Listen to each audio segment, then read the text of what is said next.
નજર લાગવી એ એક મોટો દોષ માનવામાં આવે છે. જ્યારે પણ કોઈ વ્યક્તિ કોઈની ઉન્નતિ અથવા ભાગ્યને જોઈને ઈર્ષ્યા કરે છે તો ઈર્ષ્યાના વશમાં આવીને કાંઈક ખોટું કહી દે તો તેની નજર લાગી શકે છે.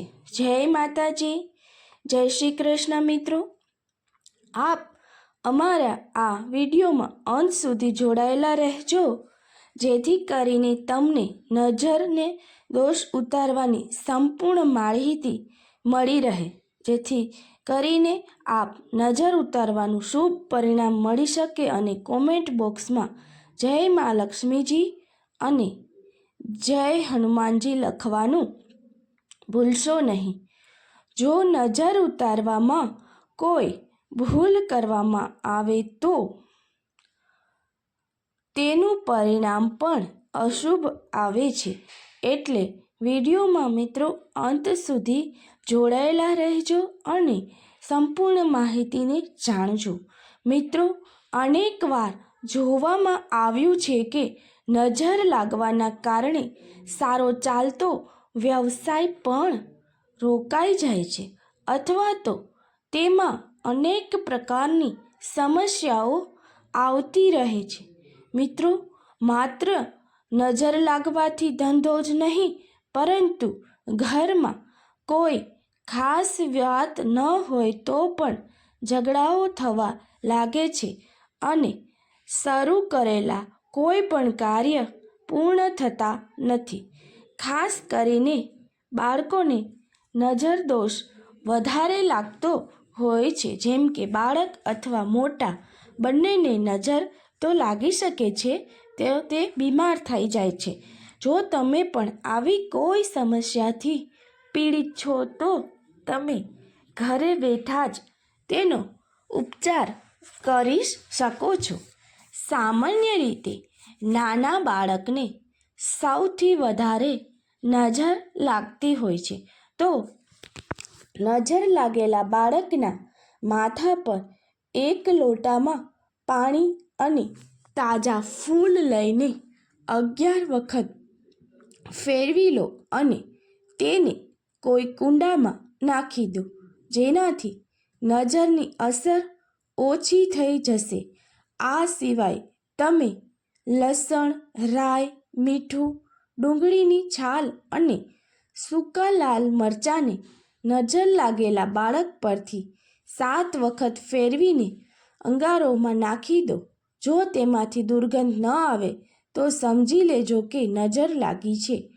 આ ઉપાય કરવાથી પણ નજર ઉતરી જશે. જો બાળકને નજર લાગી હોય તો મરચાંનો ઉપાય કરવો. આના માટે 2 લાલ સૂકા મરચાં, થોડી ચમચી સેંધા મીઠું તથા થોડું સરસોના બીજથી બાળકની નજર ઉતારી એને એક ગરમ થાળી અથવા તો તવા પર મૂકી દેવું. આના સળગવાથી ધુમાડો ઉઠવાની સાથે બુરી નજર પણ ઉતરી જશે.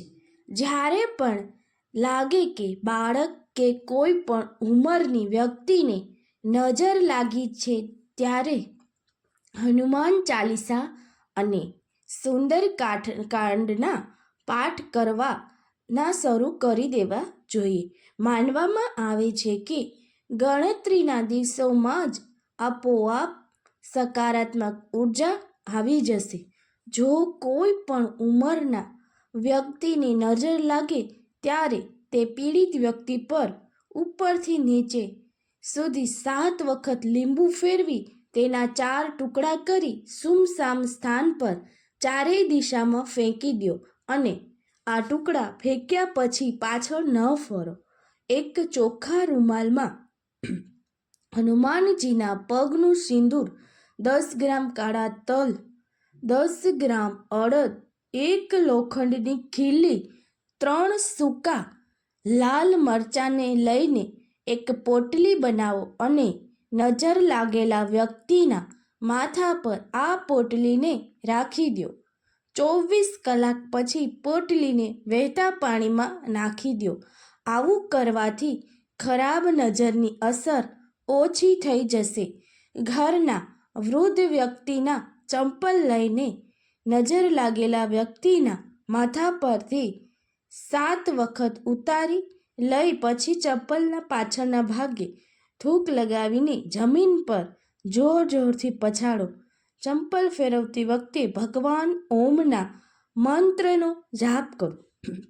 મિત્રો, હવે આગળ ગ્રહ, શત્રુ, નજરદોષ વગેરે વ્યક્તિને પણ અનિષ્ટ ફળ આપે છે, તેને હેરાન પરેશાન કરી મૂકે છે. તેનાથી બચવામાં ન આવે તો દિવસે ને દિવસે વધારે ખરાબ ફળ ભોગવવા પડે છે. આ બધાના નિવારણ માટે નીચેના સરળ ઉપાયો કરવા જોઈએ. ગ્રહની પીડાને નિવારવા બાલછડની માળા બનાવીને ગળામાં પહેરવાથી અથવા શેકેલા આંબળાના મૂળને સફેદ સૂતરની 7 ગાંઠોમાં બાંધીને ગળામાં પહેરવાથી ગ્રહથી ઉત્પન્ન થતું કષ્ટ દૂર થાય છે. મોટી કેરીના 7 ટુકડાઓને સફેદ દોરામાં બાંધી બાળકના ગળામાં પહેરાવી દેવાથી ગ્રહની પીડાઓ સમાપ્ત થઈ જાય છે. સતાવરના 7 ટુકડાઓમાં સૂતરના દોરાથી અલગ અલગ 7 જગ્યાએ ગાંઠો બાંધીને તેની માળા તૈયાર કરવી. આ માળાને શુભ મુહૂર્તમાં ખરાબ ગ્રહથી પીડિત બાળકના ગળામાં પહેરાવી દેવી. આમ કરવાથી ગ્રહનો ખરાબ પ્રભાવ ટળી જશે. નજર લાગી હોય ત્યારે બાળકને ગળામાં સફેદ મંદારની માળા પહેરાવી દેવાથી તેને નજર લાગશે નહીં. હળદરથી રંગેલા પીળા રંગના સૂતરના કપડામાં અજમો મૂકીને પોટલી બનાવવી.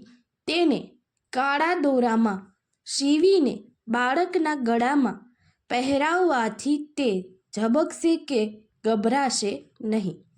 નજર લાગી હશે તો તે પણ દૂર થશે અને ક્યારેય નજર લાગશે નહીં. ગાયના તાજા છાણમાંથી દીપક બનાવી તેમાં ગોળનો એક નાનો ટુકડો અને સરસિયાનું તેલ નાખીને ઘરના મુખ્ય દ્વારની બરાબર મધ્ય પ્રગટાવવો. આ દીપક નજર લાગેલી વ્યક્તિ અથવા બાળકને બતાવીને દીપકની જ્યોત એટલે કે દિવેટને ચામડાના ચપ્પલ અથવા કોઈ પગરખાંથી હોલવી નાખવી. આ પ્રયોગ કરવાથી નજર લાગી હશે તો ઉતરી જશે. ખરાબ નજર ઉતારવા માટે રાઈના 7 દાણા, મીઠાની 7 નાની નાની ગાંગડી, 7 લાલ આખા મરચાં નજર લાગેલા બાળકના માથા પરથી 7 વખત ઉતારીને તે સળગતા કોલસામાં નાખી દેવા. આ પ્રયોગ દરમિયાન કોઈ ટોકે નહીં તેનું ખાસ ધ્યાન રાખવું. જ્યારે બાળક બીમાર રહેતું હોય ત્યારે પણ આ પ્રયોગ ખૂબ જ લાભકારક રહે છે.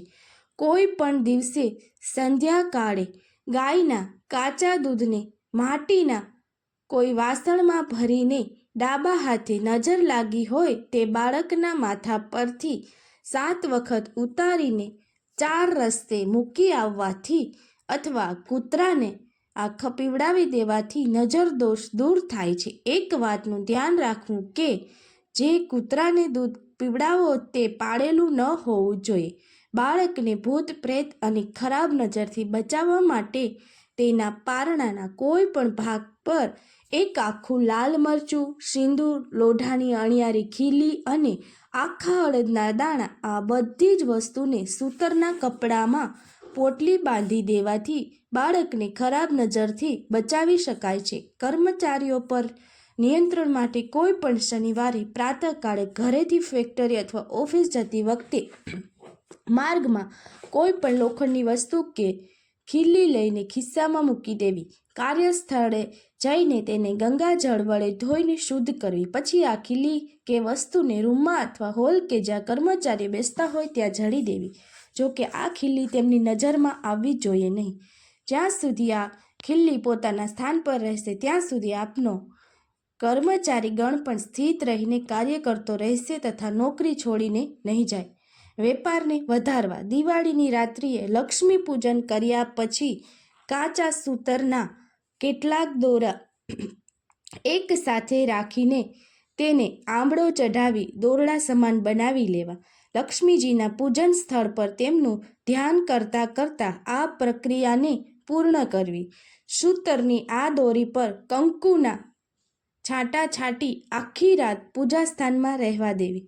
બીજા દિવસે કાર્યાલય, ફેક્ટરી અથવા દુકાનમાં તેને કોઈ ઊંચા સ્થાને કે ખૂંટી પર લટકાવી દેવી. આખું વર્ષ એક જ જગ્યાએ તેને લટકાવી રાખવી. દરેક દિવાળી વખતે જૂની દોરીને નદી કે તળાવમાં પધરાવી દેવી અને ઉપર જણાવેલી વિધિ પ્રમાણે નવી દોરી બનાવીને ત્યાં લટકાવી દેવી.